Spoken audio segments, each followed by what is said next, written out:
Golden Radio Hour.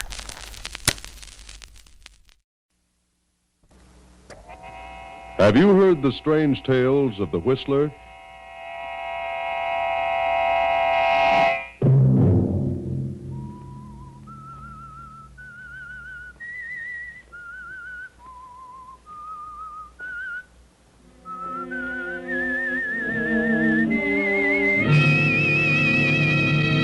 I'm the Whistler. Sylvia warned me. She told me about you. Now I know why. She was telling the truth. She knows you, Frank Gerard. She said you were no good. Another Sunday night, and again CBS presents The Whistler.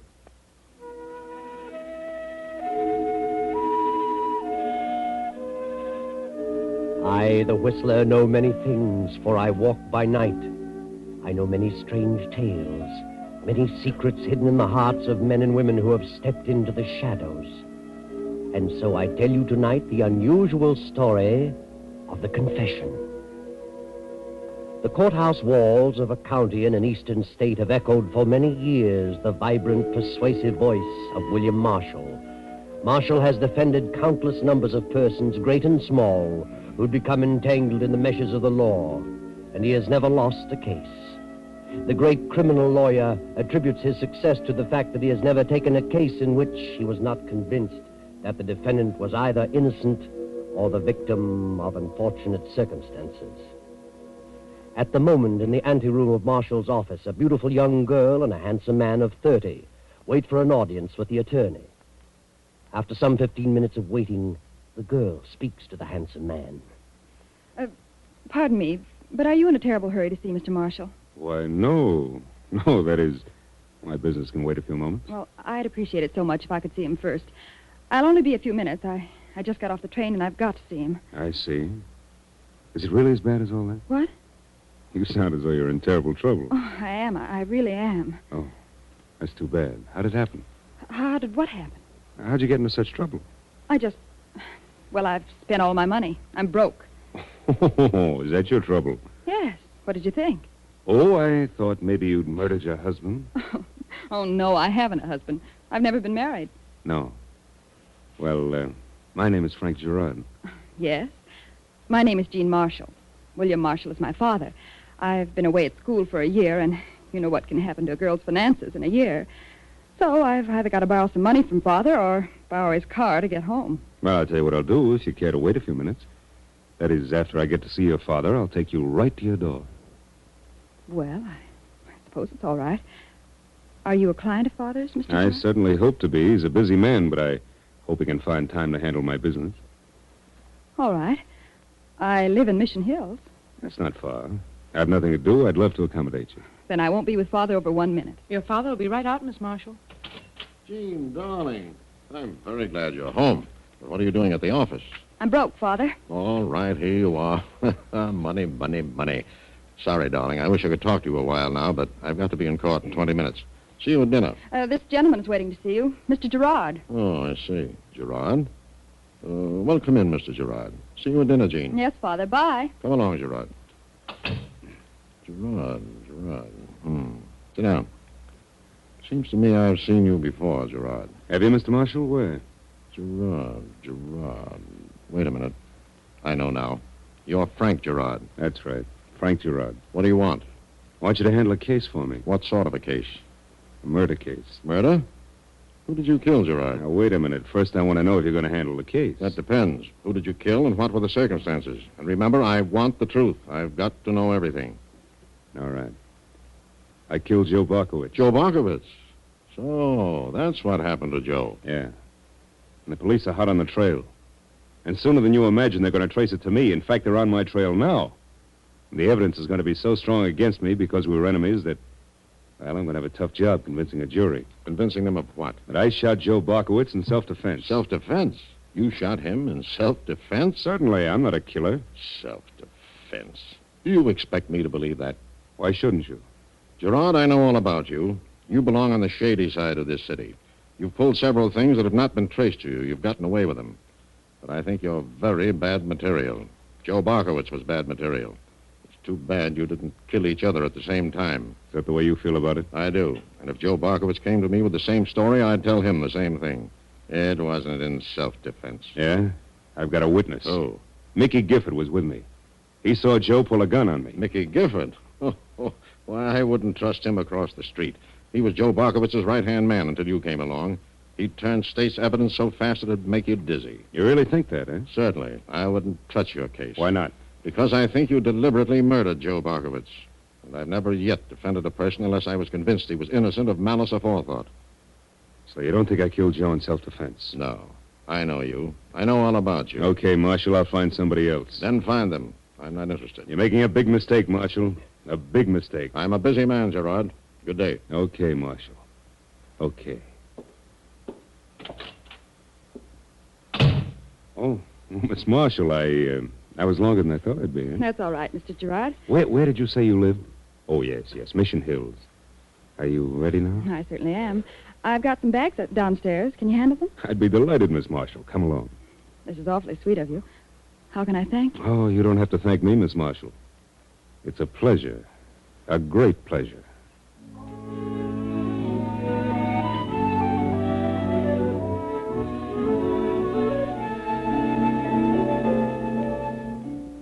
A week later, Jean Marshall has fallen deeply in love with Frank Gerard.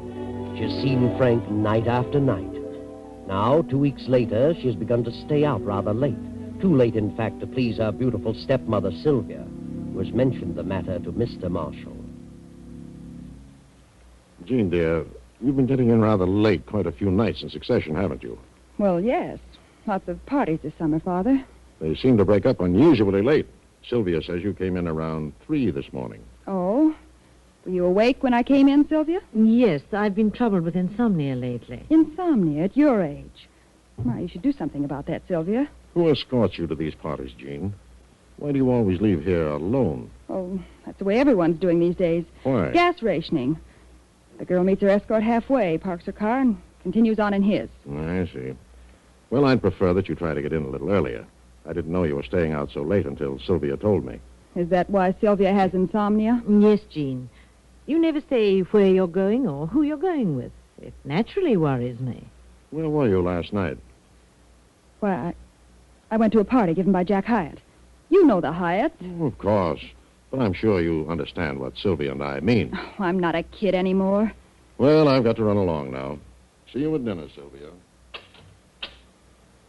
Why didn't you tell your father the truth, Jean? I told him everything he wanted to know. You weren't at a party given by Jack Hyatt last night because Jack Hyatt has been at Pensacola Naval Station for 4 weeks. He's on leave. I talked to his mother yesterday.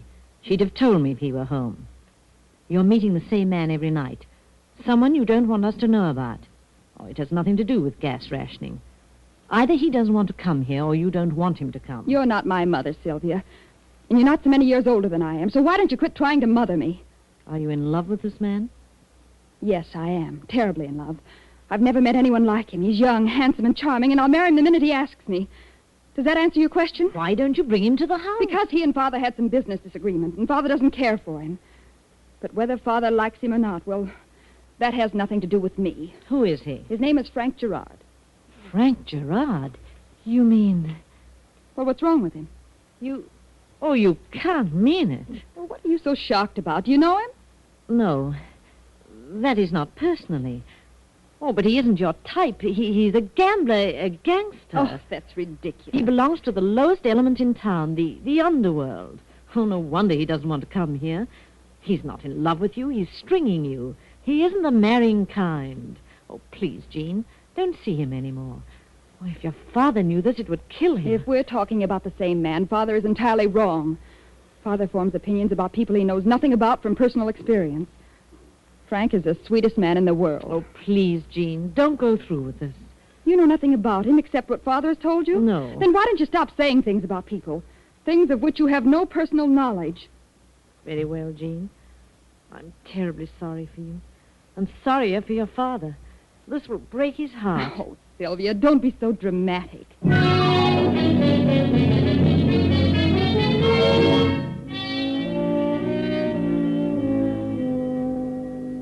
And now several more days have passed, and Jean continues to see Frank Gerard, but never brings him to the house. Sylvia has said nothing about Jean's infatuation to the father for fear of the consequences. Then, one day, Frank Gerard has an unexpected visitor at his apartment. Well, hello, Frank. Annette. Well, come in. Haven't seen you around for quite a while. No, I've been awfully busy lately. Yeah? What's been keeping you so busy? Oh, one thing and another. I haven't heard from you in over 2 weeks. Lose my phone number? No. Why don't you use it? I told you I've been busy. I've been out of town a good deal. I subscribe to the Grapevine. You ought to know that I can find out everything I want to. Yeah? Frank, you're making one terrific mistake if you think I'm the kind of a gal who can be kicked into the corner like an old shoe whenever you take a notion. Who's kicking you around? What else would you call it? Now, look, you haven't anything to squawk about, Annette. You've had all the breaks for a couple of years. So, just like that, you decide you've seen me around a little too long. Now, your imagination's running wild. You're just working yourself up into a dither. You said it. And Frank, when I really get worked up, you'll see a dither that is a dither. You needn't get any louder. I've overlooked an incident or two before because they were mere flashes in the pan. But believe me, this time it's different. You've been listening to a lot of bunk. I know where you've been and what you've been doing since the last time I saw you. So what? I'm a woman, Frank. Oh, I'm not from Vassar or Park Avenue. But when it comes to feelings and emotions, I'm just like any other woman. I don't care who she is. Waited and waited for that moment when we could be married. Married? No other woman will ever love you as I have. You belong to me, Frank. This Marshall girl has no right whatever, do you hear? That's not for you to decide. Oh, you don't love her. You've suddenly gone high-hat. You'll only make a sap of yourself. You're just a natural-born troublemaker, Annette. Troublemaker? Yes. If you had any ideas about marriage, you concocted them yourself. I never mentioned the subject. I could kill you. What did you say, Annette? Frank Gerard, if you marry this Marshall girl, if you even see her again, I'll kill you. Kill me? Yes. I think you're bluffing, Annette Laverne. I'll show you. I intend to see Jean Marshall many, many times. And if I should decide to marry her, I will. So long, Frank. I'll be seeing you. Yeah. You better change your face before you get outside. You might scare somebody.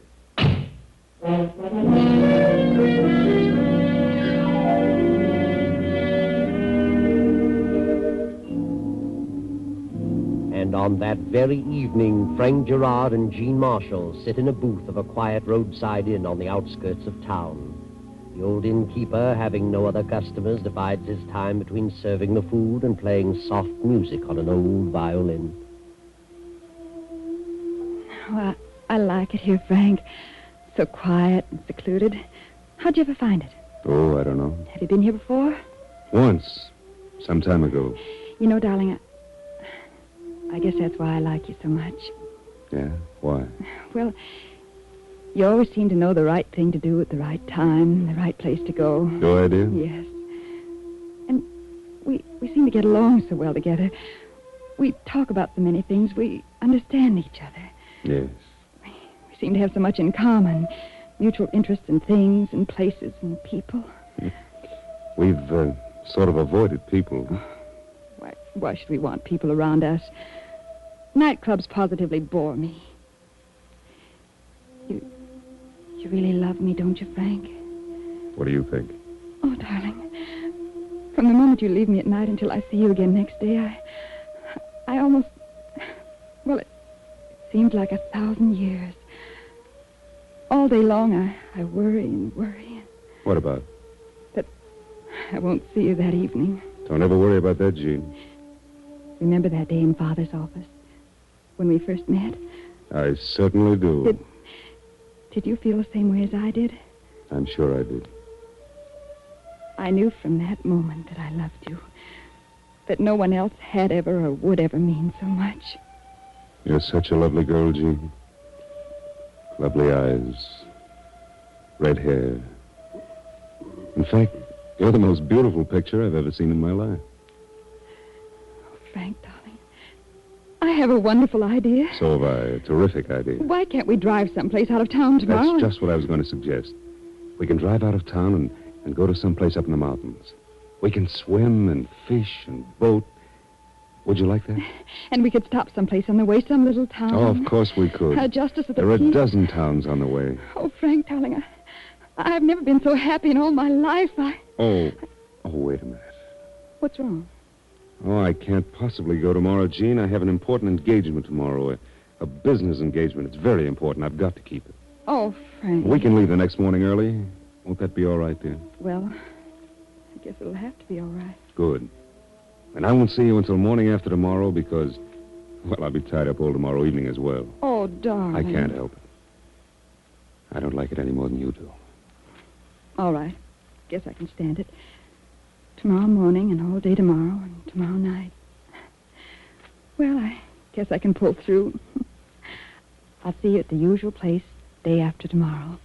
What time? We'd better start early. Say, 8 o'clock. I'll be there, darling.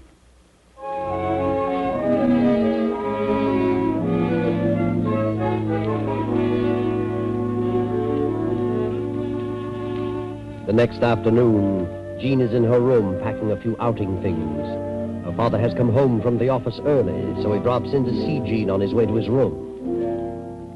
Hello, Jean. Father, what on earth are you doing home so early? Oh, I don't know. I got a little weary, kind of tired lately, so I thought I'd just quit for the day. The heat was terrific in town. Why don't you give up practicing? Heaven knows you've enough money. Oh, I've thought about it, but I just can't bring myself to quit. Afraid I'll fall apart once I admit I'm through with the profession. I should think you'd want to quit and get around a bit and enjoy life. See things. You've done nothing but keep your nose to the wheel. Where in the world can you go these days? Oh, there are plenty of places to go. Right around here. Within 100 miles of your own door. Mm-hmm. And where are you going? Oh, I'm running up to the mountains with some of the gang. Looks like you're packing enough for a week. Really? Oh, no, just for the weekend. Tell me, in all the parties you've been to this summer, how does it happen you haven't been to the Wilmots? Oh, I don't know. Just didn't happen to fit in, I guess.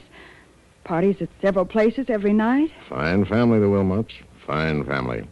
What happened to you and Charlie Wilmot? You and Charlie used to be great pals before you went away to school. Always liked that boy. Oh, when kids go away to school, things like that just break up. Hasn't broken up with Charlie. I saw him today, and he's still crazy about you, Jean. Is he? Yes, he said he'd tried and tried to talk to you on the phone, but you were never in. Maybe I wasn't.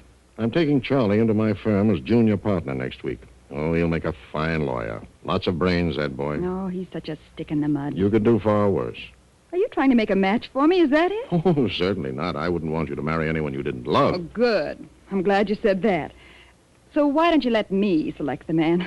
I'm sure I'm capable of finding the one I love. All right, but Charlie's a fine boy. Oh, here you are, William. You're home early. Don't you feel well? Well, you know. Oh, you're awfully pale, dear. You've had another one of those dizzy spells. Yes, doctor said it's just my liver. Take it easy over the weekend. Jean's going up to the mountains for a few days. Mountains? Yes. Well, I think I'll take a nap before dinner. When did you decide to go to the mountains, Jean? Last night? You're really going to the mountains? Yes, I'm going to the mountains with some of the gang. When? Tomorrow morning at 8, and as usual, you don't believe me. Well, I think you may be going to the mountains, but not with the gang, as you term it. Then maybe you'd like to come along to make sure. Would you like to be chaperone? Maybe I could arrange it. Please don't go, Jean. Please don't. You'll regret this to the last day of your life. Think so? You're not going with the gang. You're going with him, with Frank Gerard. Yes. And on the way, we're going to be married. Married? I don't believe that. Why should I lie about it? You may think he's going to marry you, but he has no such intentions. It's an old trick. Sylvia, if you don't drop the subject, you'll drive me into hysterics. Very well, Jean. I've warned you. I've done my best. You're going to be a sad, sad girl.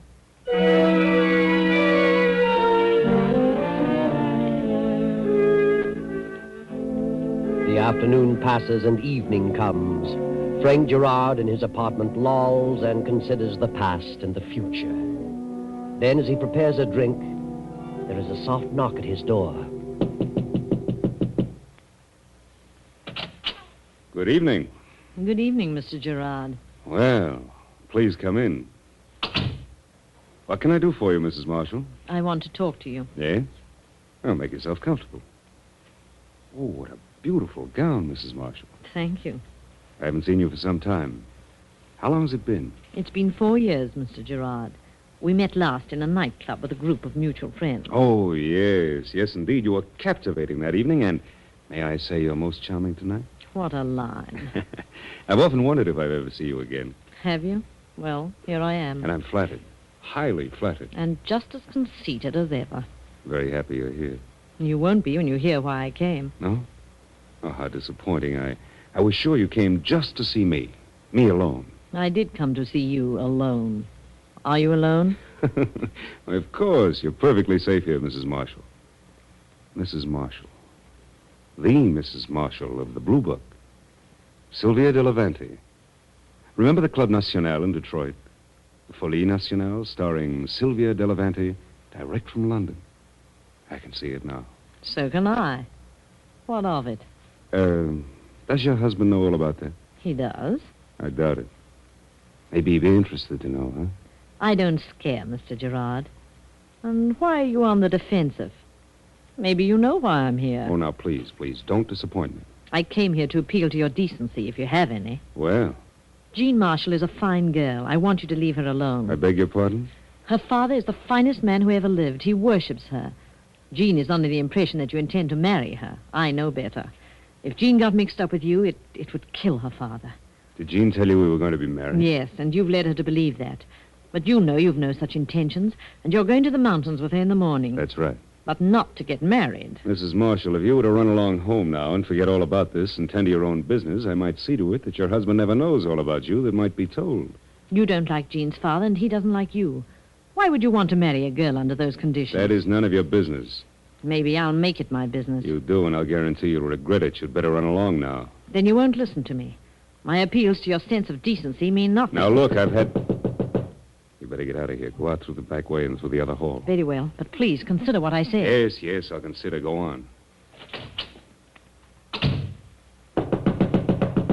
Just a moment. Darling, I had to see you. Why, Jean. I just couldn't stand to be away from you so long. I didn't expect to see you this evening. I knew you said you were going to be busy tonight, but I'll just stay a moment. Oh, Frank, darling, it's been 1,000,000 years this day. Yes, dear, I missed you terribly, but, well, I didn't expect you, and... I just wanted to see you for a second, that's all. Are we driving tomorrow or taking the train? We can drive if you like. It's not far. I can take my car. I love to drive the top down, and yours isn't convertible. All right, we'll take your car. All right. I'll go now. Night, darling. Tomorrow's going to be the most wonderful day of my life. But I've said that before so many times. Good night, dear. Frank, dearest, where are my slippers? What? Who is that, Frank? I haven't the slightest idea. Frank, darling, what on earth has become of my... Sylvia, Why, Jean! what are you doing here in those pajamas? How'd you get into that bedroom? What are you doing in my pajamas? Why, So you didn't know Frank Gerard, never met him. No wonder you tried to talk me Now, out of Jean, marrying listen him. to me. And you had a business appointment. So this is your appointment. This is why you couldn't leave this morning. Jean, she just came here a minute or so ago. You I didn't know... expect me. I thought you were terribly startled when I walked in. I see it all now. Jean, will you wait? Sylvia warned me. She told me you were no good. Now I know why. She was telling the truth. Sylvia knows you. You despicable rat. Well, Mr. Gerard, maybe that will take the wind out of your sails. How'd you slip into that bedroom? I'll change now, if you don't mind. You think you're very clever, don't you? Well, how'd you like it if I picked up this phone and asked a friend of mine down the hall to step in here? Find you in this condition. What? Well, you wouldn't do that. That would be wonderful, wouldn't it? Famous attorney's wife found in Frank Gerard's apartment in pajamas. How'd you like that? Wait, don't do that. It won't take a second. Please don't. Please, I'll go. You'll keep your mouth shut from now on? Yes, I promise. If I hear one peep out of you, I'll really make trouble.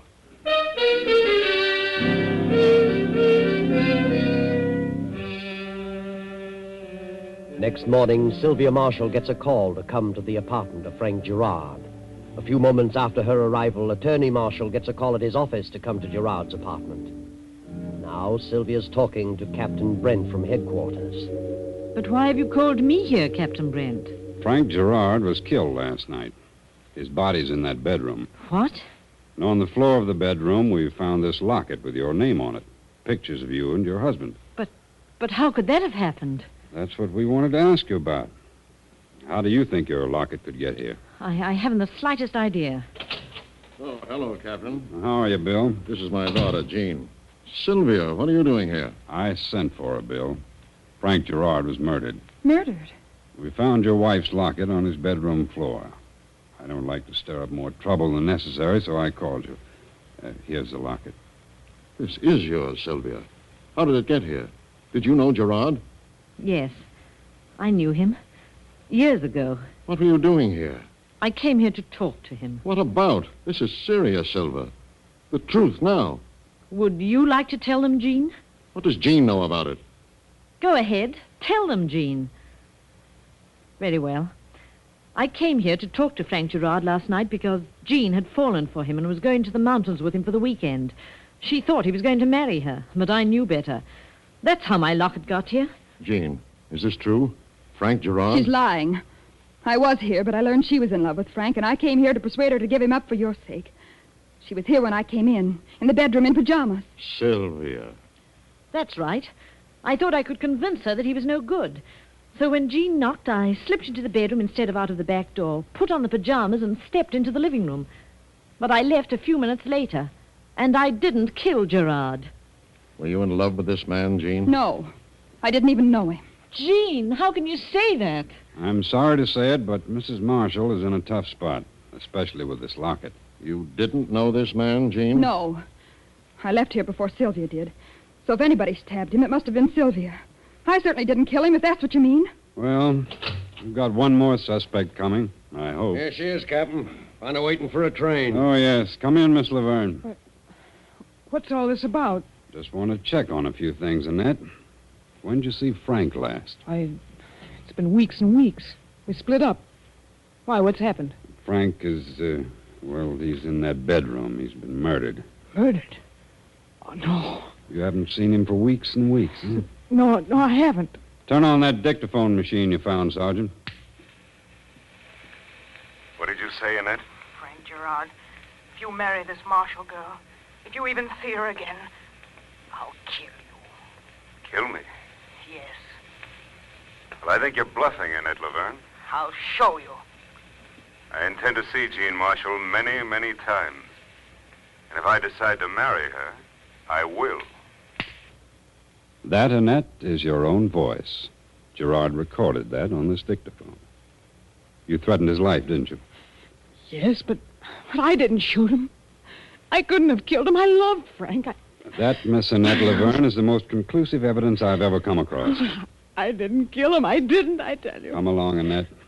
Sorry, but there's nothing else I can do. How did you say Gerard was killed? With a paper knife. He was stabbed. Miss Laverne, I'm William Marshall, and I'm going to defend you. I think you did society a good turn. What? If you consent, I'll defend you. And from what I know of this case, I'll practically guarantee that you'll be acquitted. How about it? May I help you? Yes, but I'm innocent. You're innocent of any wrong as far as I can see. I think what you did is pardonable. Yes, Mr. Marshall, so far as you can see, Annette did a good deed. Gerard was a blot on society. The evidence is conclusive against her, but you'll get her an acquittal. And why? Because you know she deserves an acquittal. She didn't kill Gerard, but you know who did. Yes, your daughter, Jean. And how do you know?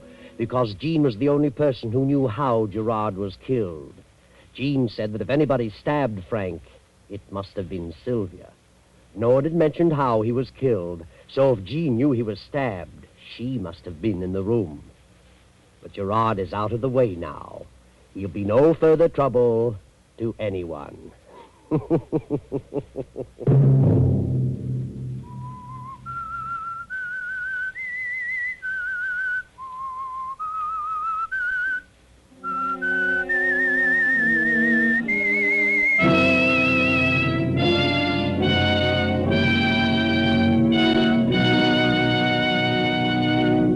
CBS has presented The Whistler.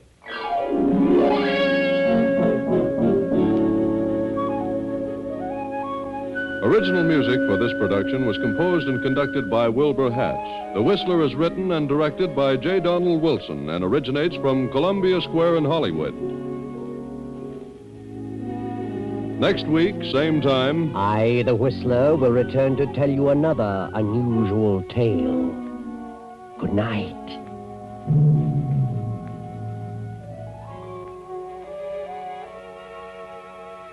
This is the Columbia Broadcasting System.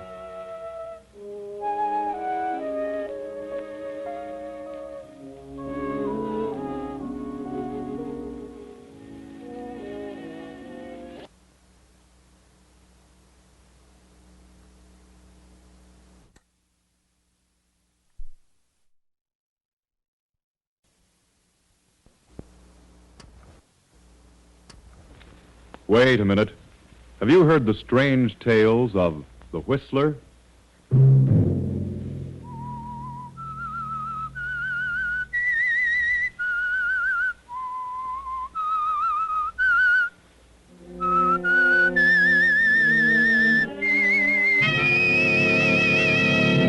I'm the Whistler. Please don't leave me, Gerald. You mean so much to me, darling. Since you've been here, I've been the happiest woman in the world. You've nothing to fear. Andrew will never find out about us. Never. Sunday night, and again, CBS presents The Whistler. I, the Whistler, know many things, for I walk by night. I know many strange tales, many secrets hidden in the hearts of men and women who have stepped into the shadows. And so I tell you tonight the amazing story of the thief. Catherine Ford sits in the library of the Ford Mansion and ponders over the past. For 12 years now, she has been the wife of Andrew Ford, wealthy manufacturer. Andrew Ford is now retired and spending his time and money collecting gems. He has a daughter, Alice, whose mother died a few years after Alice was born. Alice is a lovely girl, and Catherine wonders what her own child might have been like at the age of 20. Catherine had a child 20 years ago, a child she hasn't seen for 19 years. She never told us. Hello? This, Mrs. Ford? Yes? Like to have a talk with you, Mrs. Ford. What about? I have some information that might interest you. Information? My name is Harry Jones. If you want to see me, come here to my home. Well, I could, but I'd rather you come to my place. My address is 217 East 20th Street, apartment 110. What's this about? I'll tell you when you get here. I have some good news for you. I'll not come till I know what your business is. Oh, this is no kidnapping trick. I've really got some news for you, interesting news. What about? About George Watson. George? Very well. I'll come right now. The address again? Apartment 110, 217 East 20th Street.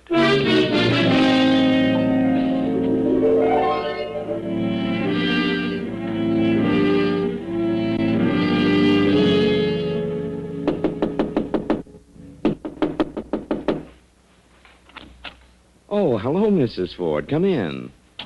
Well, what do you want, Mr. Jones? Recognize me, Mrs. Ford? Well, your face is certainly familiar, but I... Well, don't I look a little like George Watson? Yes. Yes, you do. You do resemble George Watson. Well, I ought to. I'm his brother. His brother, Harry. What? His brother? Yes. Don't you believe me? Where is George? Don't you know where he is, Mrs. Ford? Well, I imagined he was dead. Dead? Of course, after 7 years, You imagined it, but you weren't sure. No. Do you know where he is? I've got a pretty good idea, but he isn't dead. I was only 17 when I married George. I didn't know he was a safecracker till after the baby was born, and he took the baby and disappeared. Then I learned he'd killed an officer in a robbery in Kansas City. I tried to locate him, but he'd gotten away. Yes, well, Mrs. Ford, this doesn't really concern George. What about the baby? What do you know of him? You're married again, aren't you? To a millionaire? Yes, I've been married 12 years. Oh, by the way, did you ever get a divorce from George? No, I hadn't heard of him, and after 7 years, a man is supposed to be dead. Did you get a court decision on that? No. I didn't know it was necessary. Oh, I'm sure it is necessary. Unless you got a court decision, you're still married to George. You'd better look into the matter. How long since you've seen George? Well, it's been a long time. But I'm sure he's alive. After he left you, he came to my place with the baby. He stayed with us for a while, and then he pulled this bank job and had to disappear. I heard from him a few times, but I haven't seen him. Where's my son? About a year ago, I found out who you were. Now, well, things have been kind of tough for me lately, so I thought I'd get in touch with you and see if you couldn't do something for me. I've not been able to work for some time. I had an accident over a year ago. Where is my son? Oh, he's here, Mrs. Ford. Oh, may I see him? Oh, yes. That's why I asked you to come here. Do you call him Gerald? Yes, call him Jerry for short. Oh, he knows I'm his uncle. I've told him that his father is dead and that someday I'll find his mother, but now I've spent considerable money on Jerry, and, well, now that I've found you, I thought you might like to take him over and sort of reimburse me a bit. Oh, of course, I'd be glad to. How much do you want? Well, George sent us very little, so I'd say 18 years at $400 a year would be to $7,200. Would that be all right? $7,200? Well, I don't think I could get that sum all in a lump. I could certainly use it. I'm way in debt, doctors and so forth. But I could pay you as time goes on. All right. By the way, does your husband know about your marriage and your son? No, I've never told him. I can give you $1,000 now. Oh, all right. Of course, I'll expect you to take him off my hands now. I've told him all about this. I understand.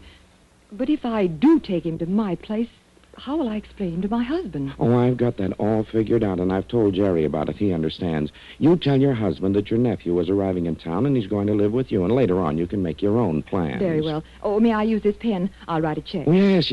You should be grateful for this. You can give your son the things that he deserves. Very well. He'll be my nephew, George Watson. I'll pick him up here tomorrow. But first, I must see him. Oh, certainly. Jerry, come in here. Yes, Uncle Harry? Come in, son. Come in. Jerry, this is your mother. Yes, I know. I knew you were coming, Mother. Oh, Gerald, darling. Why, Uncle Harry, she's beautiful. Are you sure? Oh, yes, son. I'm sure she's your mother. And her name is Catherine. Looks just like George, doesn't he? Oh, yes, just like... Oh, Gerald. Gerald, my darling. I just can't believe it. You're so lovely. You're not at all like I imagined. I thought that... Oh, darling, this is the happiest moment of my life. You don't know what it means, Gerald. For 19 long years. No. I understand, Mother. Oh, I'm sorry, darling. Well, now what do we do? You understand my situation, Gerald. Yeah, I'm sort of a ghost out of the past. So I guess I'll have to be your cousin or your nephew or something. Then tomorrow I'll pick you up, bag and baggage, and take you to my place. You're my nephew from, well, we'll say Kansas City. Well, that's good. Kansas City. Oh, and darling, I'll try to make up for all those long years. I'll try so hard. I'll call for you at 3, and we'll get some new clothes and everything. Oh, thanks. I could sure use some. Oh, it's late. I must run along now. Could I see you a moment outside, Harry? Oh, I'll leave. Good night, Mother. Good night, darling. Here's your check for $1,000. Yes, I'll give you more as soon as I can. And, oh, believe me, I'm so grateful. He's a lovely boy. 20 years. Doesn't seem possible. No. I'll see you now and again, Mrs. Ford. I'll expect a little as often as possible. Oh, yes, of course. I'll do my best. Yes. You wouldn't want your husband to know. Why do you keep saying that? I don't like that. It sounds almost like blackmail. Oh, Mrs. Ford. Well, I'm sorry. I didn't mean it that way. Good night. I'll see you tomorrow.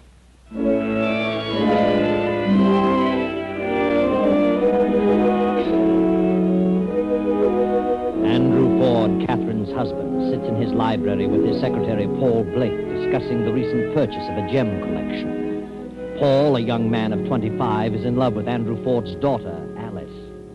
Well, Mr. Ford, I'd say you made a good deal on this collection. Some nice pieces here. Yes, I think so, too. Going to have some of these things reset for Alice. Her birthday is coming up in a few weeks. Yes, I know. I'll bet you do. I'd like to give this bracelet to Catherine, but she won't wear a speck of jewelry. It's strange, isn't it? Most women can't have enough, and they're always wanting more. Catherine is certainly different in that respect.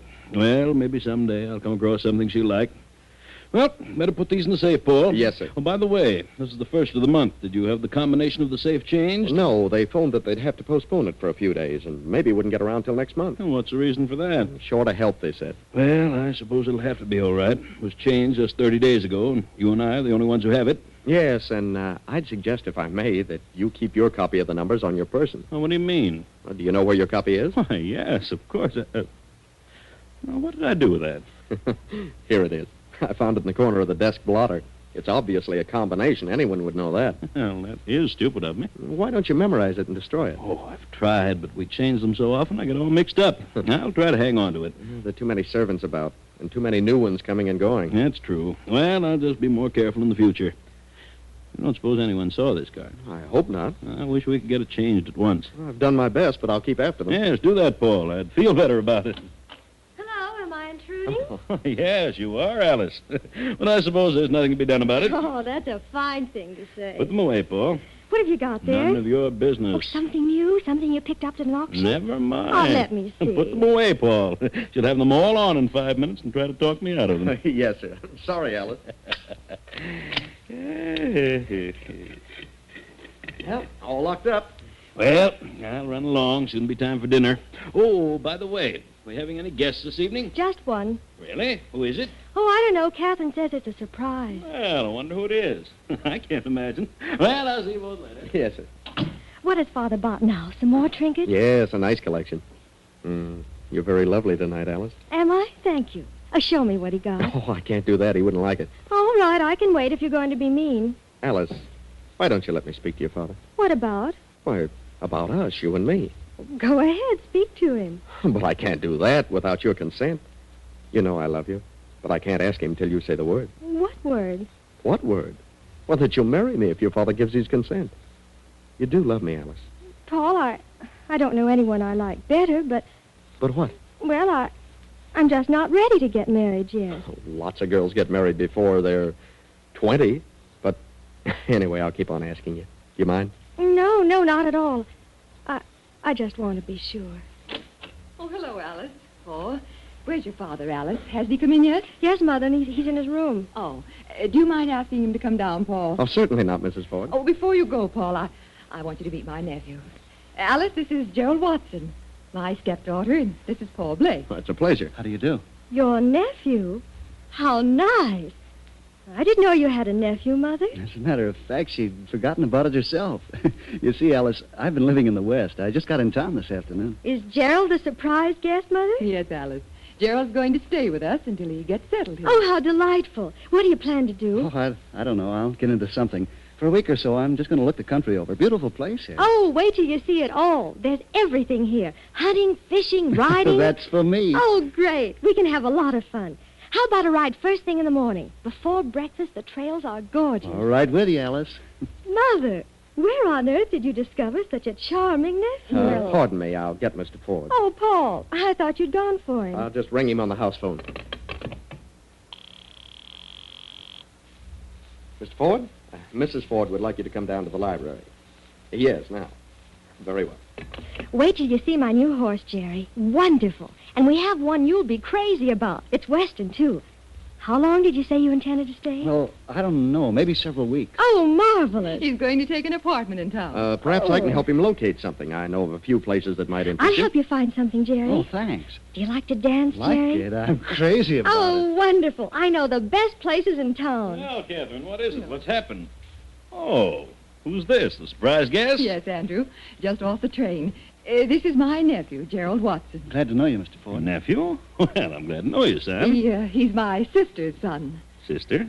Well, I didn't even... Yes, I had a sister. I lost track of her. You know how it is when families get separated. Well, you're quite welcome here, Gerald. Thank you. Just on a visit, or are you planning to settle here? Oh, he's going to settle here. Aren't you, Jerry? He's going to get into something. Well, maybe you could help him, Father. Hmm? Yes, perhaps I could. You'd better finish dressing, Andrew. Dinner'll be ready in a few minutes. Oh, of course. Will you excuse me? I'll be down in a moment. I won't be 5 minutes. Come along, Jerry. I'll show you to the guest room. Do you like a sunny room in the morning? I know just the one. You'll love it. Anything you say, Alice, will delight me. You say your nephew is just in from the West, Mrs. Ford? Yes, Paul. Why? Oh, nothing. I just asked. Charming fellow.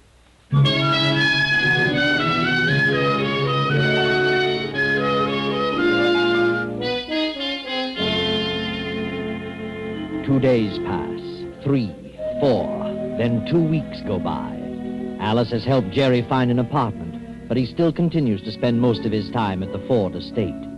Now, toward the end of the 3rd week. He's been here almost 3 weeks, Alice. You've helped him find an apartment. You've gone riding, fishing, and swimming. I know that, Paul. You're gone early in the morning, and you're out with him every evening. Jerry is a lot of fun. He's great company. Yes, undoubtedly. But I don't have a chance. He has no work to do, no responsibilities, and I have to attend to a number of things during the day. I understand, Paul. You're quite busy. It's all right. I don't mind. I do. Do you have to spend every evening out with him? Oh, why, Paul, are you jealous? No. That is, well, you could give me a little time. What about this evening? We could go Oh, to sorry, Paul. Jerry and I are going to the 17 Club.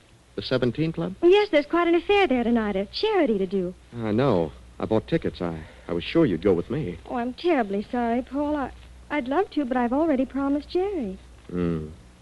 Alice, Hmm? just what is it about Jerry that's so attractive? Well, I don't know. I like you very much, too, Paul. I mean that. But with Jerry, I don't know. It's different, is that it? Oh, Paul, you're always absorbed in your work. You and Father are forever poring over those collections. You never ride, never play golf, no swimming. You're such a serious sort of person. It makes me sad. Well, I have certain responsibilities. What can I do? Run out on your father? Well, that's up to you, Paul. Oh, is it? I can take my choice, huh? Yes, Paul. You know, you're an awful stick in the mud. Very well, Alice. I'll take my choice. But I thought I meant more to you than this. You understand my position. There's nothing I can do about it. I'm sorry I brought the matter up. Good night. Good night, Paul. I hope you have a pleasant evening.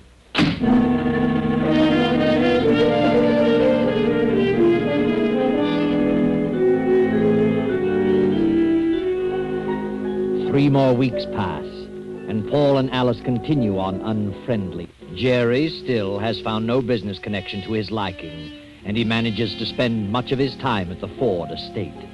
The richness of his environment seems to have gone to his head. He's been spending money as though it were water. And Catherine finds her allowance taxed to the limit. What is it, Gerald, darling? What's wrong? Come in and close the door. Gotta have a talk with you, Mother. Of course.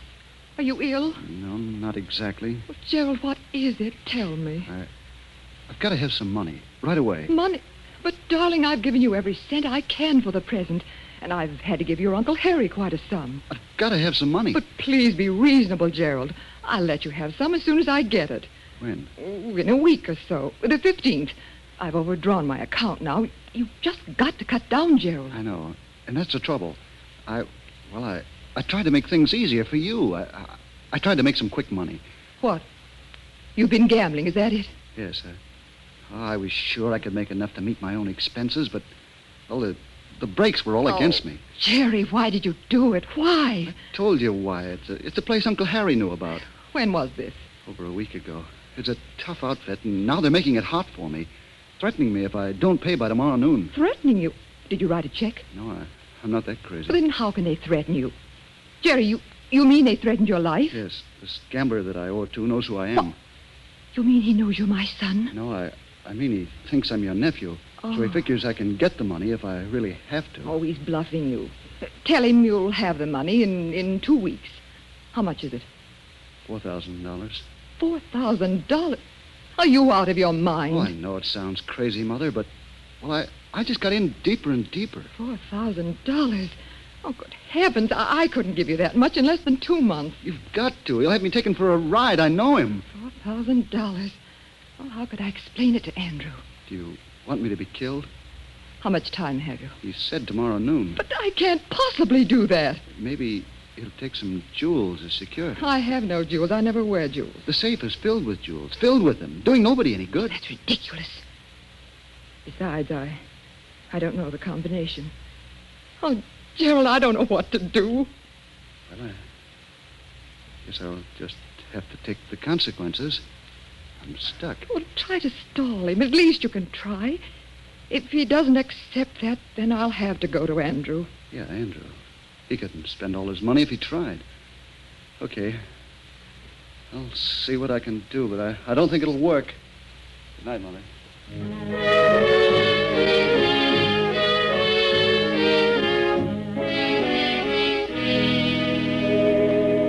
The next day, Andrew Ford steps to the safe, and after a few twists of the dial, the door swings open. He takes a long velvet-covered case from the safe and places it on the desk, opens the lid. Great Scott.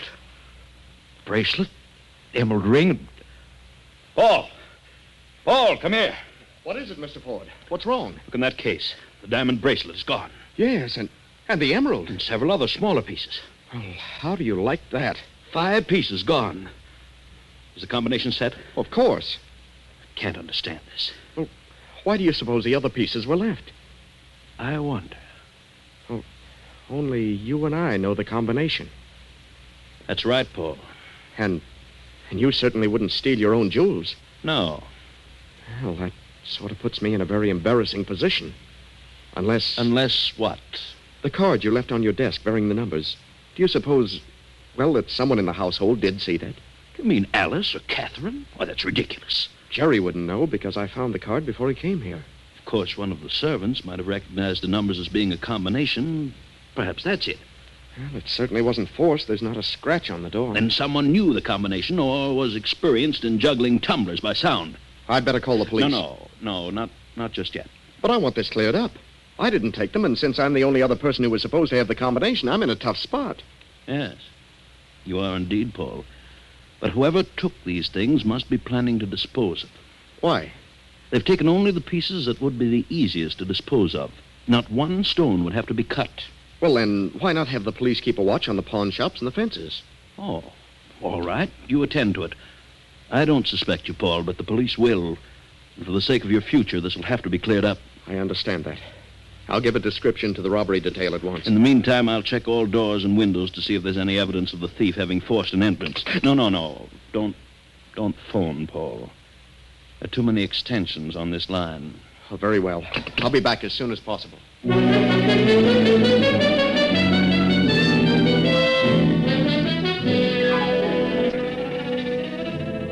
Paul hurries into town to make his report to police headquarters. Meantime, Andrew is inspecting every window and door of the mansion. Finding no clue of a forced entrance after 2 hours, Andrew decides to give up and return to the library. The library door is slightly ajar, and as he stops, he hears voices coming from within. Darling, I don't understand. Why must you leave me? I can't stay here forever. Why not? Well, suppose Andrew finds out about us. Oh, can he? He need never know. Yeah, but he might. The thought of it gives me the jitters. Oh, Gerald, please don't go. You mean so much to me, darling. Since you've been here, I've been the happiest woman in the world. Oh, we can meet now and then, out of town. Now and then. How can you say such a thing? I couldn't stand it. Oh, darling, don't go. I love you so much. I stayed here, and Andrew did find out. No telling what he might do. Why take a chance on losing all this wealth? I don't care about it. All I want is to have you near me always. I'd better go. I've got to. I'll come back in a month or so. Goodbye. Goodbye, darling. Aren't you even going to kiss me? Of course. Well, what's the meaning of all this? Andrew! So, this is an example of the embrace of a nephew and aunt. Heard every word you've said in the past minute or so. Nephew. You expect me to believe that now? But, Andrew, he's You're not... lying. I know what he means to you. I know what he is. I never mentioned a sister or a brother until he popped up. You're wrong, Andrew. You don't understand. In my own house under my very nose. I ought to kill the both of you. Get out. Get out, both of you. Andrew! Get out before I do something I'll be sorry for. Now, wait a minute. Get out, you sneaking little rat. Mr. Ford, we got them. This is Captain Ellison. They caught this man here trying to sell the bracelet. Who is this man, Captain? Name's Harry Watson. Where did you get this bracelet? Why, a fella gave it to me for a gambling debt. Gave it to you? I don't believe that. You were in with one of the servants here. Someone let you in and gave you the combination of that safe. That's crazy. Oh? Then you must have juggled the tumblers. There wasn't a mark on the door, not a scratch. I tell you, a fella gave me this bracelet. If you want to save your neck, you better start talking. Who was this fella? That bracelet is stolen property. That means 10 years unless you talk. I didn't know it was stolen. Where's the rest of it? Ask him. He gave it to me. Gerald, oh, good heavens. He's lying. Where would I get it? He gave it to me to pay off a debt. I don't know where he got it from. Maybe somebody gave it to him. So you're a thief as well, Gerald. Where did you get that combination? Now, wait. Gerald didn't have the combination. He didn't have the jewels. I took them. What? Why? This man Watson is lying. I gave the jewels to Watson myself. For what reason? To keep his mouth shut. That's a lie. He was blackmailing me. He knew something about me that I didn't care to have known. He called me to his home. I've been paying him ever since. I ran out of money, so when I learned the combination, I gave him some of the smaller jewels. That's where he got him. Gerald had nothing to do with it. I didn't blackmail him. I can prove it by a canceled check. What did he know about you, Catherine? Well, Did he really know something? Or are you just trying to protect this man, Gerald? I took them. I tell you, what else matters? Catherine, I don't believe you. I paid Harry Watson because he found out that Gerald was my son. What? Your son? Yes. When I was a kid, I married George Watson, Harry's brother. Shortly after Gerald was born, I found out that George was a crook. He almost got caught in a vault robbery. He ran out of town and took the baby with him, left Gerald with his brother Harry, and I never heard about either of them again. I knew nothing of Harry until he called me. He says George is still around, but I thought that after 7 years, a man is legally dead. He said, I'm not really married to you unless the court gave that decision. I didn't know that. Well, Watson, she has the check. You're stuck with blackmail. She's lying. I never mentioned blackmail. I never threatened her. And what's more, I didn't even say Jerry was her son. You did. I told her Jerry was her nephew. I asked her to help the kid out, give him a chance to do something. I've never done much for him, and I was too old to do much now. Why, you said you raised him. I was even paying you for that. I did raise him, but I didn't say that he was your son because he isn't. He's my son. I can prove it. Your son died a year after George left him with us. I can prove that. You're just trying to railroad me. You took those jewels and gave them to Jerry. Wait a minute. You opened that safe, Catherine? Yes. Then prove it. Step over there and open it now. Open it? Yes, open it. You see? You can't. No. And where did you get that combination, Jerry? I didn't have the combination. She did give them to me. And as far as I can see, all three of you are stuck. Oh, no, Captain. Jerry and Harry Watson are stuck, but not Catherine. Because Jerry can't prove he didn't know the combination, and Catherine can't prove she did. If Catherine thinks this boy is her son and she's trying to protect him, the only way she can prove she opened the safe is to open it now. And she'd do that if she possibly could. Hand over the rest of those jewels, Jerry. All right. Here they are. I'm telling the truth about Jerry. Yes? Maybe you are now. But if Catherine was willing to sacrifice herself for this boy, then you must have convinced her that he was her son. You can take them away, Captain. I'll prefer charges in the morning. Yes, sir. Come on. Oh, by the way, Watson, I'd like to talk with your brother George. Well, George was killed by the police in Kansas City 3 weeks after his baby died. Oh? You see, Catherine, you've just been the victim of a couple of clever schemers.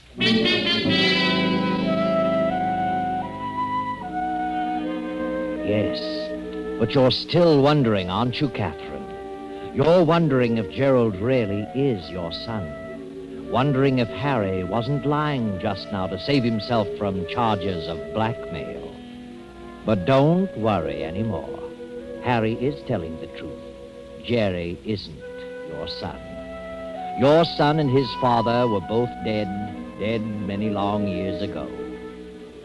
But there's one thing you'd all like to know. How did Jerry get that combination? Well, Jerry had an eye on that safe, and he worked with it several times.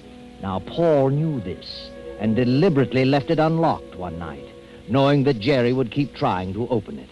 And he did. Then Paul put the police on Jerry's trail, and they followed through till Harry Watson tried to peddle the bracelet. Paul didn't do a thing, just forgot to lock the safe. Very simple.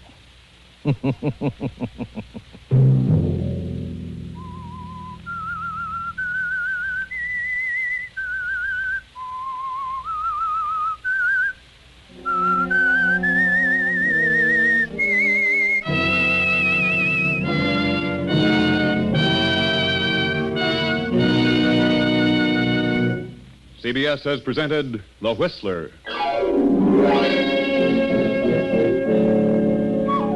Original music for this production was composed and conducted by Wilbur Hatch.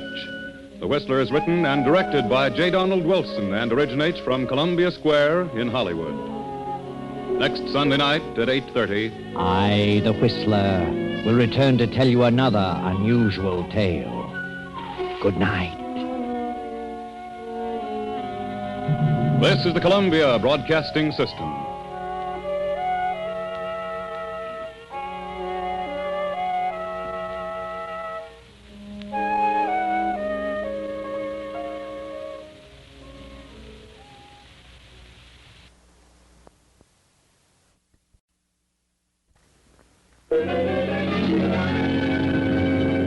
Sunday night, and CBS presents The Whistler.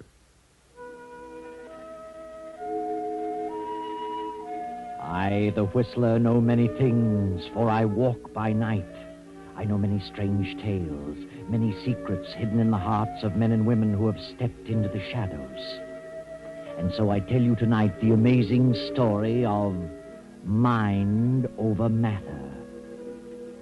Do you believe there is such a thing as sixth sense, that mind reading is possible? Many people believe that nothing enters the mind except by way of the five senses, but I know better. I know there is such a thing as telepathy. Else how would I know the things that I know? Yes, and Herbert Randall knows too. He believes because he's a student of parapsychology. Herbert is highly attuned to extrasensory perception. He believes that a person can learn things without the use of the five physical senses. At the moment, Herbert Randall, a textbook in his lap, is apparently dozing. His young wife, Andrea, reads a magazine in the opposite corner of the room. Herbert is mumbling to himself. Yes. Yes, I understand. I see you. I hear you. My unfinished manuscript, you must find it. I am Thomas Banning. You must get the manuscript. I am Thomas Banning. My manuscript. The title is Mind Over Matter. You must come to me. You must come. You must. Herbert. Thomas Banning. I see you. I'll find it. How come? Herbert. Huh? What? Mumbling about. Oh, Andrea. You've been dreaming, mumbling to yourself. I haven't been asleep. I've been wide awake. I saw him. I heard him. You were dreaming. No, not for an instant. Thomas Banning, manuscript. That's what you've been mumbling. Who's Thomas Banning? Oh, he was a writer of books on psychic phenomena. I've never met him, never seen him until tonight. In a dream? No, it wasn't a dream. I wasn't asleep. And the message was too clear. Thomas Banning is trying to reach me. And he did. Still in the dream? No, dream or not, it was real. I'd never met the man, never seen him. How could I dream about someone I'd never seen? I've got to locate Thomas Banning. Well, why? He has an unfinished manuscript, and he wants me to have it. Well, maybe he's dead. Not necessarily. This is no spook stuff. This is a case of a living mind trying to contact me. Oh, but why you, Herbert? You said you don't even know him. That doesn't matter. He must know of me. Thomas Banning. Unfinished manuscript entitled Mind Over Matter. Well, how can you find him, especially if you don't know what he looks like? I saw him. I heard him. And I'll find him. How? Through his publisher. He's written several books. I'll find him tomorrow.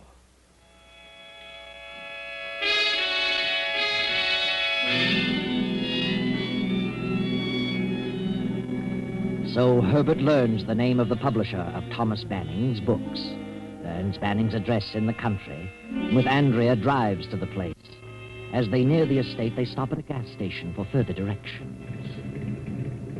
Howdy, folks. What can I do for you? We're looking for the Thomas Banning home. Know where it is? Yep, I sure do. Why? We're going there.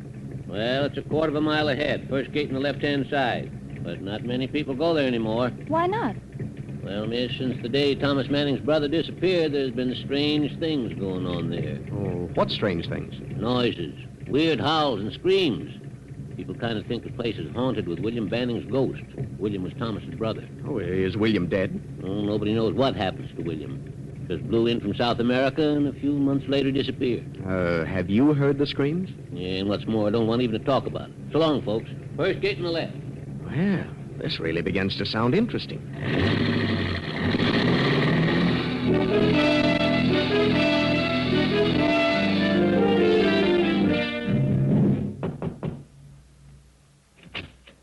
Yes? What is it? Is Thomas Banning in? What did you want? Who are you? Why, I'm Herbert Randall for Gregory House Publishers. Well, We publish Mr. Banning's works.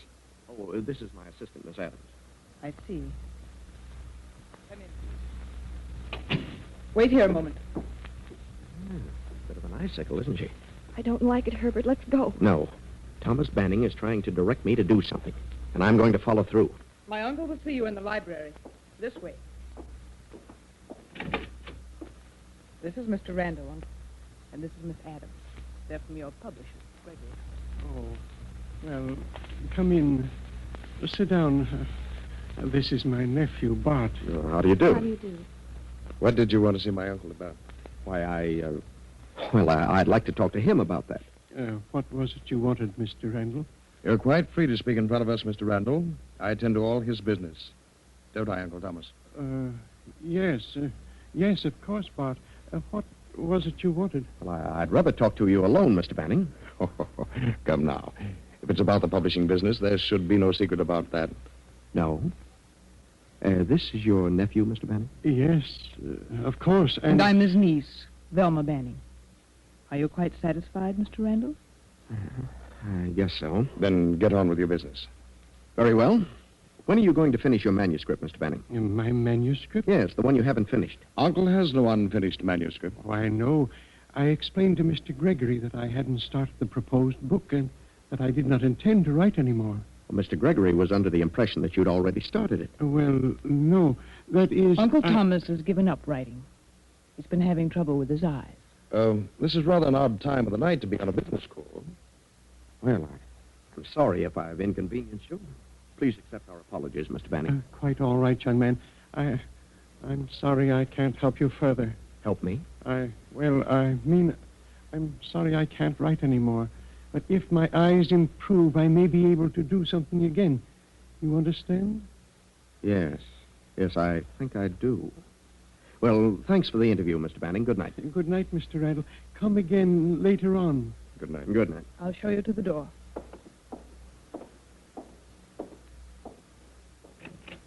Good night. Well, what do you think of that, Andrea? It's Banning, exactly as I saw him in the vision. I still don't like it. Did you get the meaning of the situation? No.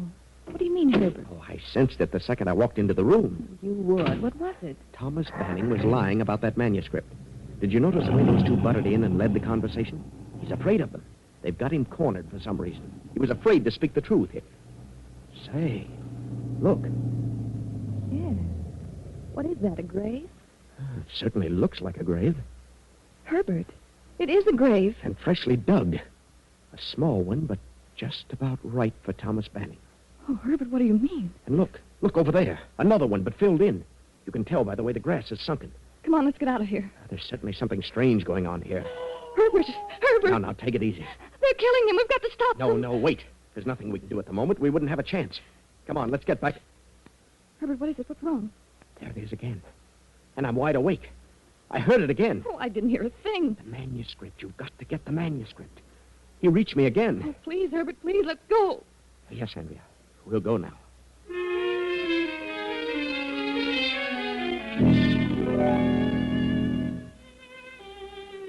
So Andrea and Herbert go home. Andrea goes to bed, but Herbert sits up, concentrating, waiting for another contact, another message. But Andrea, try as she might, cannot go to sleep.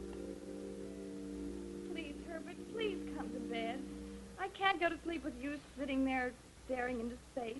Gives me the willies. Oh, I can't sleep. I couldn't possibly. Well, he may not appear again tonight. He doesn't have to appear. This is no spook business, I tell you. He can reach me instantly. Oh, please, Herbert, at least turn out the light. Oh, very well. Sorry to upset you, darling. But I've got to follow this through. I've just got to.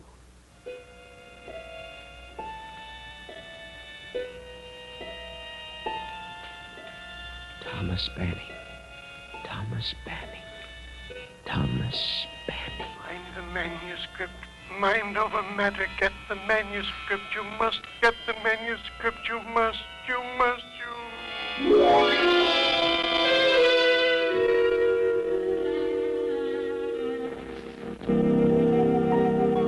The next morning, Herbert is up early after a sleepless night and pays another visit to Mr. Gregory of Gregory House, Thomas Banning's publisher. I'm Herbert Randall, Mr. Gregory. I was here yesterday to get the address of Thomas Banning. Yes, I remember. Well, I'm with the Parapsychology Laboratory of State University. We were interested in knowing if Thomas Banning is planning another book. Well, we've published all of his works and expected him to do another. About 6 months ago, he wrote us that he had one half completed and hoped to finish it shortly. And you've heard nothing further about it? Yes. I talked to him a few weeks ago and asked him what he intended to do about the new book. He said he'd abandoned the idea of any further writing because of his eyes. Said he hadn't even started on the book. Hadn't started it? But he told you previously that he had it half finished. Yes. He seemed reluctant to talk about it, so I dropped the subject.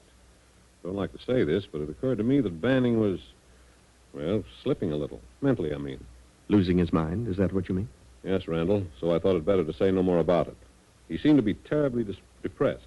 Have you any idea what might have caused such a condition? No. It may have been brought on by the disappearance of his brother. I'd never met the brother, but he had come up from South America. Been living there for many years. A few months after his arrival, he vanished. That's all I know about it. I see. Well, thank you very much, Mr. Gregory. I guess we'll just have to forget about any further works by Thomas Banning. Good morning.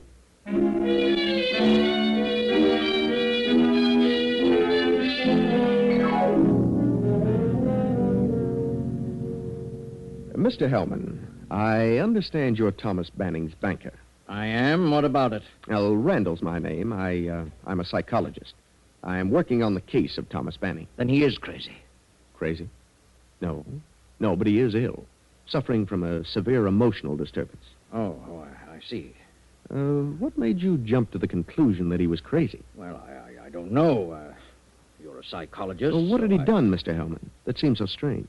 Well, he came in here in a terrible hurry one day and drew out all his money. Turned all his assets into cash, except the country place, walked out. He acted very nervous, very queerly. I knew something was wrong with him. I figured he was losing his mind. Mm-hmm. Was that before or after his brother William disappeared? Oh, I think it was before, but I'm not positive. Tell me, did you ever meet his brother? No, I was a bit surprised to learn that he had a brother. But he'd been living in South America for 20 years. Mm-hmm. Did the brother have any children? I understand he had a son who came with him, and the son brought his wife. That's all I know about it. I see. Thomas must have had a considerable amount of cash. Yes, he left here with something like $100,000 in large bills. $100,000? Then you would say that such actions indicated that something was wrong with him, that he was decidedly not his normal self. I certainly would say that. I think he concentrated so much on spooks and the supernatural that he just cracked up over his subject. Well, thank you, Mr. Hellman, for the information. You're quite welcome. Oh, by the way, who did you say you were? Herbert Randall. You can check on me through the Parapsychological Laboratory of State University. Good morning, Mr. Hellman.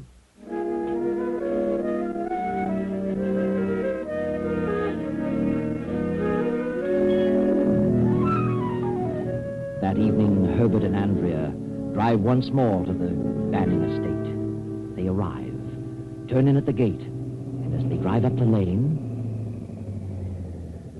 Herbert, look. Well, what do you know about that? That mound of earth is gone. The hole's been filled in. Good heavens, and they've already killed him. Oh, you're probably right. Oh, they're desperate, Herbert. They'll do anything. Don't go in there. No telling what they'll do. Please, Herbert, let's go back. Well, here we are, Andrea. Come on.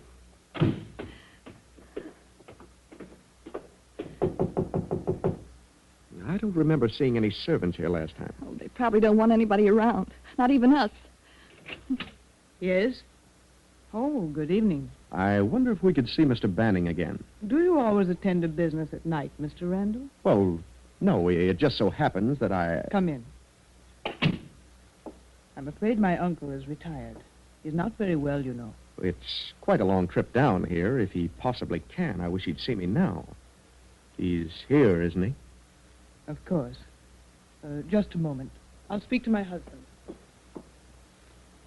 Be careful now, Herbert. Anything might happen. I know that. I'm prepared. I've got my gun. Will you step into the library? You stay out here, Andrea. Come in, Mr. Randall. Yes, come in, Mr. Randall. Mr. Banning. Good evening, Randall. Well, well, how are you? Didn't you come here to see Mr. Banning? Oh, yes, but You seem so surprised. What do you want this time? Oh, well, I want to talk a little further about the book. Couldn't I possibly see you alone, Mr. Banning? You're going to start that again, Randall? What are you so worried about? Go ahead, speak your piece. I'd prefer to talk with him alone. You're just a bit of a nuisance, Randall. Very well. I'd like to know why you won't finish your manuscript, Mr. Banning. He told you he hadn't started it because of his eyes. He could dictate it. He's too ill to concentrate on writing a book. Is that true, Mr. Banning? Well, yes, I have been ill lately. But if you hadn't started it, you'd have gone to the extent of completing the research for it. Your discoveries are important, Mr. Banning. We need them. If you'll just outline your research to me, I'll write it for you. You owe that to the profession. Uncle is in constant pain. Oh, he is? I'm terribly sorry about that, Mr. Banning. And he doesn't feel in the mood to have someone around prodding him all the time for information in order to publish a book. But he does want the book published. And he wants me to help him, I know. You're a conceited sort of individual, Randall. I know what I'm talking about. He wants me to help him with that book. Do you, Uncle? Well, I would like to write the book, but... What? I really don't see how I can under the circumstances. What circumstances? His physical condition, of course. Look, Mr. Banning, maybe I can help you about this so-called physical condition. I don't think it's really a physical condition. I think it's a mental condition. Mental? Yes. I think you're really mentally ill. What do you mean? I think he's emotionally upset over the death of his brother. Who said he was dead? Well, he disappeared. It's presumed that he's dead. Shortly after his brother disappeared, Mr. Banning gave up his work. He wanted to give the benefit of his research to science, but he just couldn't collect his thoughts. Go on, son. You loved your brother. And I'm sure that I can help you get at the root of your seeming trouble and enable you to finish your book. But he hasn't started it. Then I can help him start it and finish it. Oh, believe me, we need that research. We need the book. Who is we? The field of psychology needs it. So you're a psychologist, Mr. Randall? Yes. Then you'd better analyze yourself. Uncle hasn't said a word about wanting you to help him write anything. But he does, I know. He tried to contact me. Didn't you? Ridiculous. He hasn't phoned or been out of the house in weeks and weeks. He knows what I'm talking about. Now I ask you, Uncle, have you tried to get in touch with this man? Have you? No. There you are. I understand, Mr. Banning. Don't worry. However, if Uncle wants you to stay and see what can be done, why, that's entirely up to him. Do you, Mr. Banning? Yes, I'd like you to stay. Very well. Whatever you say, Uncle. Velma, put them up in the east wing. Where's your room, Mr. Banning? Why, In the west wing, Mr. Randall.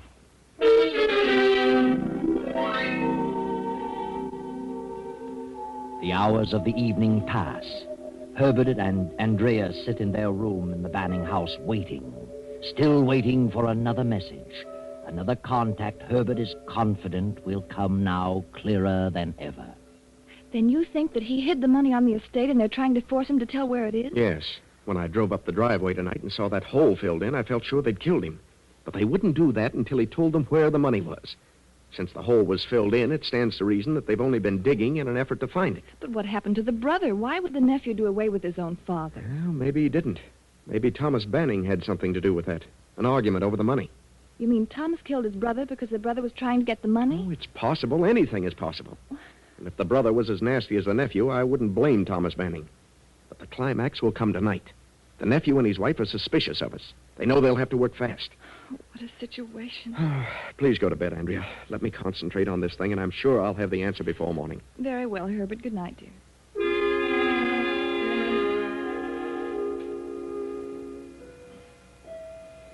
Now, long past midnight, Herbert, half asleep, sits in a big armchair in the bedroom in the east wing of the huge house. Then Herbert begins to stir. Herbert Randall, the manuscript.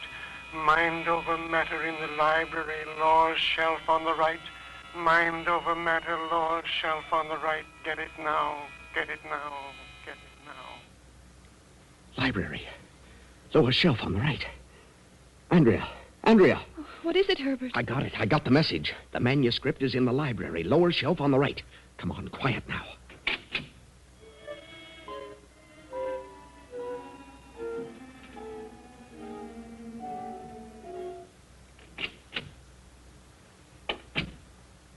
Turn on the lights, Andrea. Lower shelf on the right. Here we are. Oh, I hope they can't see the light from the other wing. Please hurry. I'm frightened to death of all this. I wish we hadn't come here. Here it is. Look, here it is. Mind over matter. He did start it. And it's unfinished. Stopped at page 313. Then come on, let's get out of here before they catch us.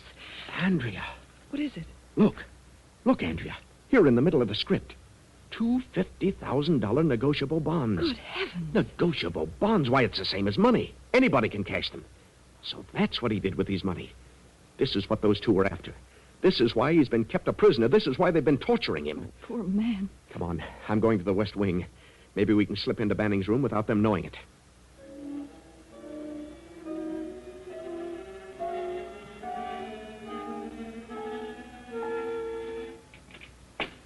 It's unlocked.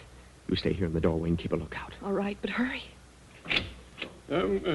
What is it? Quiet, Mr. Banning. Huh? I've got to talk to you. What is it, Randall? I finally got the message. It was as clear as could be, and I found it. I found the manuscript. You found it? Yes, in the library, just as you said. Then you'd best take it and leave here quickly as you can. It isn't safe for you here. But I can't leave, not just yet. You must leave. Take the manuscript and go. But it isn't finished. You can finish it. You must. Please go before it's too late. But I can't finish it without the research material for the rest of the book. There isn't time for that. You have the manuscript. Please go at once. No. I know what's going on here, Mr. Banning, and I refuse to leave. I know what those two, your nephew and your niece, are doing. They're keeping you a prisoner, torturing you to make you tell what you did with the money. Don't stay here another minute, Randall. I'll go, but I insist that you go with me. The manuscript is the important thing. You have it, so get away from here as fast as you can. Not without you. Now, come on. I can't. I can't leave. Why not? What's to stop you? I can't walk. Can't walk? What do you mean? I can't move. They've been injecting something in my back. It paralyzes from the waist down. What? Then I'll carry you out of the place. Please go. They might hear you. I'll have the police here in a matter of minutes. Hello. Dead as a doornail. You've seen to everything. Now, do you believe me? You haven't a chance against such desperate people. You have the manuscript. That's the important thing. Get it safely away from here and then do whatever you like about them. All right. I'll get out now with the manuscript. But I'll be back with the police in half an hour, sooner if possible. Yes, but please, hurry, Randall. Come on, Andrea. Back to our room. Get our clothes.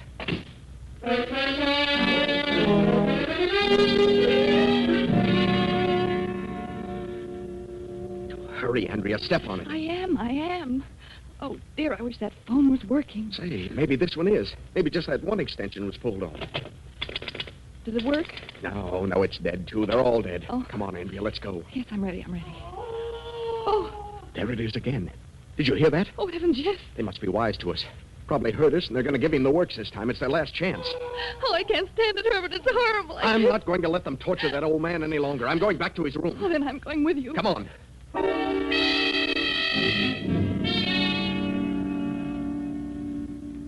Careful now, Andrea. Stand back when I open the door. All right. Mr. Banning. Randall, why haven't you gone? You must go. I heard you scream. I can't go and leave you to be tortured to death. But the manuscript... Oh, hang the manuscript and the money, too. They'll be safe. Money? Yes, the bonds. Don't worry, I'll take care of them. You found the money? Yes, pasted in the manuscript. But I refuse to leave here without you. Andrea, take this manuscript and go back to our room and lock yourself in. I'm going to wait here for those two to come back. Do you hear me, Andrea? Yes, I hear. Well, then hurry. Herbert. Wait a minute, Andrea. Did you hear that? Yes, I certainly did. It came from another room. The same scream. The same scream. What does it mean? Give me that manuscript, Andrea. Mr. Banning. Mr. Banning. Yes, son, yes. Do you remember the number of the last page of your manuscript? No, I can't remember. I just can't. On this last page of your manuscript, you began a new chapter. There are 2 paragraphs here. The last paragraph says, in other words, there are certain positive relations and certain negative ones between extrasensory perception and other processes of the mind. Is that your last paragraph? Yes, that was the last paragraph. You must carry on from there. Get up out of that bed, Mr. Banning. You're lying. No, please believe me. You're lying. There are not 2 paragraphs here, only one. And the words I quoted are not here. They're from a textbook by Professor Rhine. Get out of that bed and start walking through that door. Herbert, do you know what you're doing? You see? He can walk. And don't make a false move, Banning, or I'll shoot. Now through that door and down the hall. Oh. All right, Banning. Open that door. Randall. Put up your hands, both of you. Now get away from that bed. Who is this man? Herbert, look. His hands and feet are tied to the bed. Yes. But take a look at his face. Why, Mr. Banning. Exactly. A little thin, but it is Mr. Banning. Untie him and be quick about it. Mr. Banning, can you hear me? Yes. You're Herbert Randall. Thank God you got my message. I knew I could get through to you. I knew, and you got the manuscript. Yes, I have it here. I only got to page 313, one paragraph ending. Therefore, I am positive that thoughts can be transferred from one mind to another, regardless of distance. Right, word for word. You have the manuscript and the money, the 2 bonds? Yes. What do you want me to do with the bonds? As you see fit, my boy. Then this man is your brother William? Yes. Don't talk anymore. I'll add the rest. These 2 are not his nephew and his niece. They're his son and his daughter-in-law. They came from South America. They knew you had money and decided to get it. You suspected it, withdrew your money, turned it into bonds, and hid it, knowing that even if they did go to the extent of killing you, they'd have nothing but this house. When they learned that you'd withdrawn your money, they held you prisoner to force you to tell what you did with it, where you hid it. That's why they dug holes all over the estate. You're absolutely crazy, Randall. You had me all fooled for a while. I thought your father, William, was dead. I figured you 2 were holding Thomas a prisoner, and you were. But all the while, William was posing as Thomas. And he got away with it because Thomas and William were twins. Twin brothers. What of it? We're still his heirs. The money still goes to us. We'll let the state decide that. Don't worry, Mr. Banning. Everything will be... Mr. Banning. Mr. Banning. He's dead. Dead? But we didn't kill him. The state can decide that, too. This is a wonderful testimonial for parapsychology, gentlemen. And you 3 are going to have the opportunity to bear me out in my statements. It's a shame it had to happen in this way. But since it did, I'm proud that he selected me to help prove his theory. Why he did, I'll never know. But I'm grateful to him. Very grateful. Yes, Herbert, you're grateful.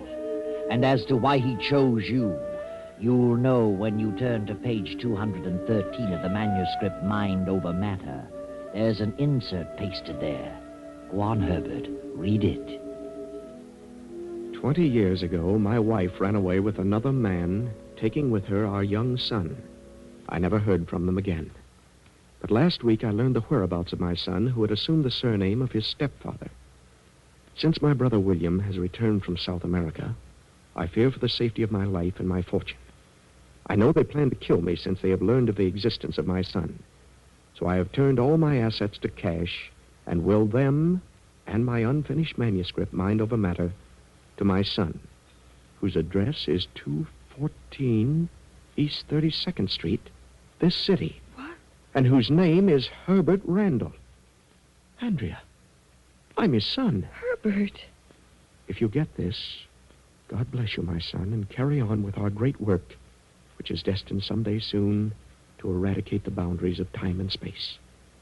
Your father, Thomas Banning.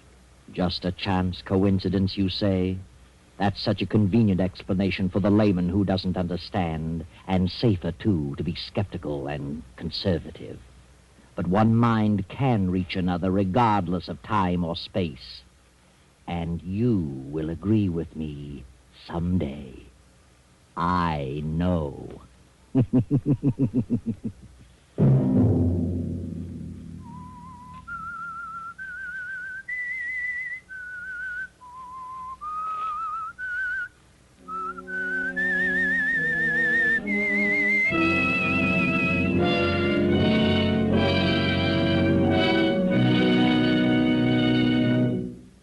CBS has presented The Whistler.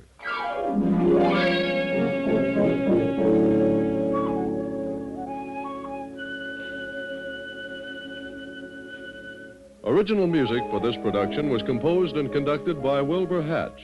The Whistler is written and directed by J. Donald Wilson and originates from Columbia Square in Hollywood. I, the Whistler, bid you good night.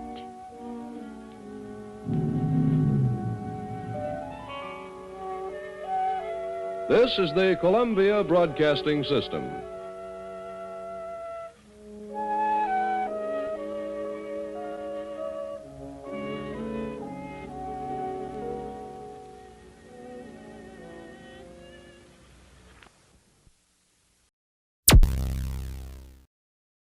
Thank you for listening. Please like and subscribe.